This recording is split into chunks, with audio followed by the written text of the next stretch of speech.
Woi, halo, halo. Woi, ngapain Woi. nih? Pada ngumpul di sini nih. Gimana kabarnya nih? Alhamdulillah. Alhamdulillah baik. Alhamdulillah pada baik semua. Ini lagi ngapain sih? Ngumpul di nih, ruang Zoom meeting virtual kayak gini nih. Ada apa nih? Ya, kalau saya lagi gabut aja. Wih, digabut. Saya sih belajar. Wah, belajar. Wih, Belajar soalnya. belajar tuh. Mantap.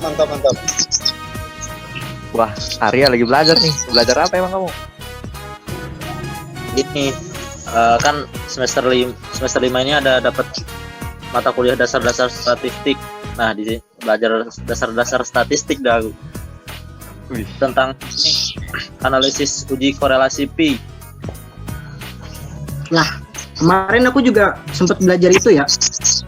Wah, emang iya? Iya sih. wah. Lagi belajar tentang ini semua ya? Lagi belajar tentang uji korelasi semua ya? Iya. Kalau dari Arya, tadi kan sudah belajar bilang. Emang apa aja sih yang sudah dipahami dari apa yang sudah kau pelajari tadi?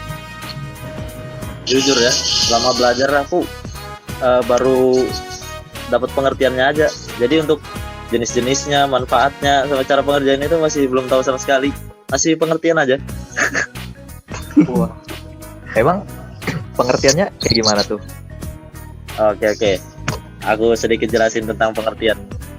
Jadi teknik korelasi P ini salah satu teknik analisa korelasional yang dipergunakan apabila data yang dikorelasikan adalah data yang benar-benar dikotomik. Dikotomik ini terpisah atau dipisahkan secara tajam. Dengan istilah lain, variabel yang dikorelasikan itu adalah variabel murni. Nah, misalnya laki-laki, perempuan, hidup, mati, lulus, tidak lulus, menjadi pengurus organisasi, tidak menjadi pengurus organisasi, mengikuti bimbingan tes, tidak mengikuti bimbingan tes. Nah, dan gitu seterusnya. Nah, jadi apabila variabelnya bukan merupakan variabel diskrit dan kita ingin menganalisa data tersebut dengan menggunakan teknik analisa korelasional P, maka variabelnya harus diubah menjadi variabel diskrit. Nah, kalau pengertiannya itu sih. Nah, untuk jenis-jenis sama manfaat masih belum tahu sama sekali. Mungkin ada yang tahu.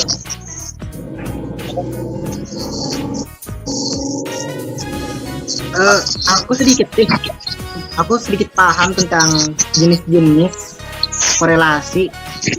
Mungkin gini, sepemahaman aku, kalau jenis-jenis korelasi ini ada terbagi menjadi 3 sih. Yang pertama itu ada korelasi sederhana, yang kedua korelasi parsial, dan yang ketiga itu korelasi ganda. Gini, aku paparin satu persatu. Jadi korelasi sederhana ini yaitu suatu teknik statistik yang digunakan untuk mengukur kekuatan hubungan antara dua variabel dan juga untuk dapat mengetahui bentuk di antara keduanya dengan hasil yang sifatnya itu kuantitatif. Jadi kuatnya hubungan yang dimaksud ini antara dua variabel adalah yang disebut apakah hubungan itu lemah, erat, atau tidak erat. Sedangkan bentuknya itu, bentuk dari hubungannya itu apakah berbentuk korelasi linear positif atau negatif. Nah, itu untuk korelasi sederhana. Yang kedua itu korelasi parsial, yaitu suatu metode atau cara yang digunakan untuk mengukur tentang adanya keeratan pada suatu hubungan antara variabel bebas dengan variabel tidak bebas. Jadi nantinya akan mempermudah melakukan kontrol dari salah satu variabel tersebut. Nah, itu untuk korelasi parsial. Jadi yang terakhir itu ada korelasi ganda. Korelasi ganda ini bentuknya akan digunakan untuk melihat hubungan antara 3 atau lebih variabel atau 2 atau lebih variabel independen dan 1 variabel dependen. Namun korelasi ganda ini akan memiliki keterkaitan dengan interkorelasi variabel independen sebagaimana korelasi mereka ini dengan variabel dependen. Mungkin itu saja sih yang sepemahaman aku kemarin itu belajar. Mungkin untuk manfaat sama rumus aku belum memahami sih. Mungkin ada yang bisa tentang manfaat sama rumus ini. Saya ya, saya kemarin juga semester sebelumnya ya mempelajari tentang ini gitu lah. Mungkin bisa sedikit menjelaskan apa itu manfaat dan rumusnya seperti itu. Tapi nanti penjelasan saya mungkin kurang atau bagaimana ya, mohon dimaklumi ya, karena sudah nggak belajar lagi tentang dasar-dasar statistik sendiri gitu. Oke, baik, langsung masuk ya ke manfaat. Saya juga ada searching sedikit tentang hal ini supaya nggak terbata-bata untuk mengatakannya. Perlu dipahami ya, kita perlu memahami korelasi ini pada nantinya akan antara lain seperti yang pertama, dapat melakukan pengukuran beberapa hubungan variabel. Terus yang kedua, dapat melakukan motivasi kerja pada produktivitas variabel. Nah, kemudian yang ketiga, dapat melakukan penemuan kualitas dengan menggunakan sebuah pelayanan. Nah, yang keempat atau yang terakhir manfaatnya, yaitu dapat dilakukan peningkatan inflasi pada variabel-variabel tertentu. Itu ya, untuk manfaatnya, paham ya? Secara singkat saja menjelaskannya juga. Oke. Iya, wah, sekarang aku paham sih dah pengertian sama manfaat itu. Namun aku bingungnya itu cara ngerjainnya itu sih. Cara ngerjain nyari korelasi pi-nya itu gimana sih? Nah, sebelum itu masalahnya rumus ini aku juga belum paham. Oh iya ya. Ya, lanjut. Oke, mungkin nih saya bisa jelaskan lagi ya untuk rumus ya.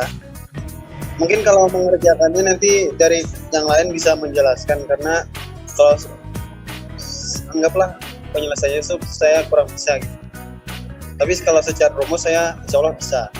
Oke, yang ada tiga rumus yang harus kita pelajari di korelasi P ini, yaitu yang pertama, rumus kita pergunakan apabila dalam menghitung atau mencari kita mendasarkan diri pada properti dari masing-masing sel yang terdapat pada tabel kerja, atau yang bisa kita kenal yaitu tabel perhitungan, seperti itu. Terus yang rumus kedua, apabila dalam menghitung kita mendasarkan pada nilai proporsinya gitu. Yang ketiga atau rumus yang terakhir yang bisa kita pelajari, kita mempergunakan apabila dalam mencari kita lebih dahulu menghitung, ya perlu digaris bawah ya, terlebih dahulu menghitung harga K kuadrat atau yang disebut X pangkat 2. K kuadrat itu dapat diperoleh dengan rumus, nah ini rumusnya, X pangkat 2 min. Nah, kemudian ada lagi, ada FO sama dengan frekuensi yang diobservasi, atau bahasa Inggris observation frekuensi, atau frekuensi yang diperoleh dalam penelitian. Itu bahasa Indonesianya. Kemudian ada FT. Untuk FT sendiri yaitu frekuensi teoretik. Bahasa Inggrisnya itu theoretical frequency atau frekuensi secara teoretik. Nah, itu lambangnya itu huruf F dan huruf U. Kalau untuk frekuensi observasi tadi M kecil sama O kecil. Kalau untuk frekuensi teoretik ini O kecil dengan T kecil, seperti itu. Jadi ada perbedaan.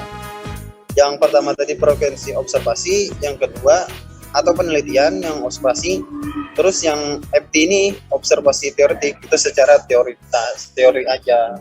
Nah, itu ya mungkin bisa dipahami ya. Oke, untuk selanjutnya mungkin penjelasannya bisa dijelaskan. Oh, jadi gitu ya Bang. Untuk rumusnya berarti ada 3 ya Bang? Ya, betul. Bisa berikan saya contoh nggak Bang? Satu aja gitu, cara ngerjainnya itu gimana sih? Kalau contoh cara pengerjaannya, saya bisa bantu nih.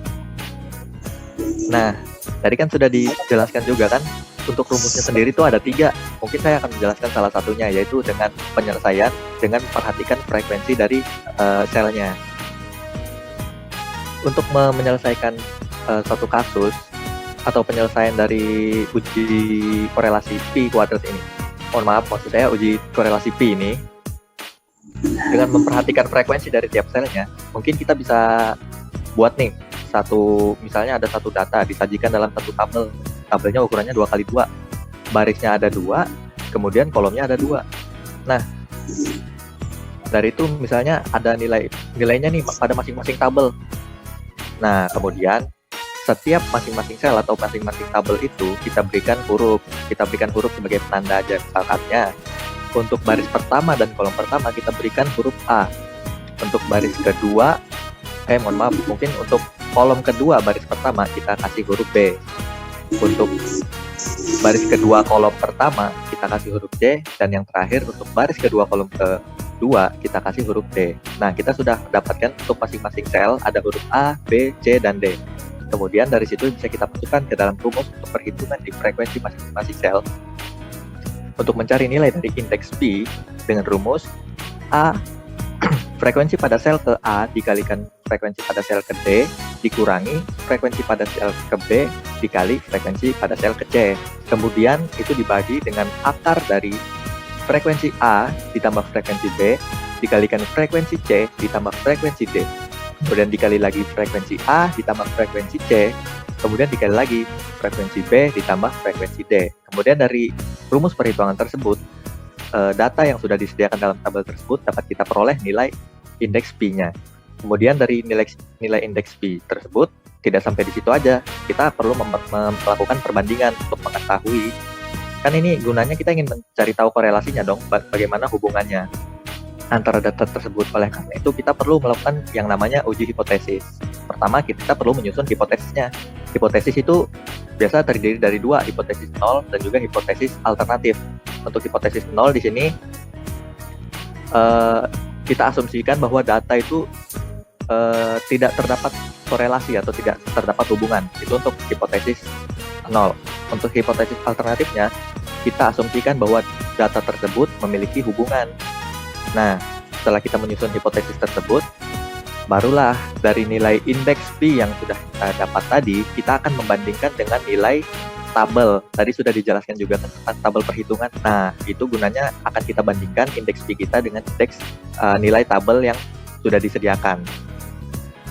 Untuk pengambilan keputusannya, bagaimana kita menerima atau menolak dari H0, kita lihat aja indeks Pi kita bandingkan dengan nilai tabel.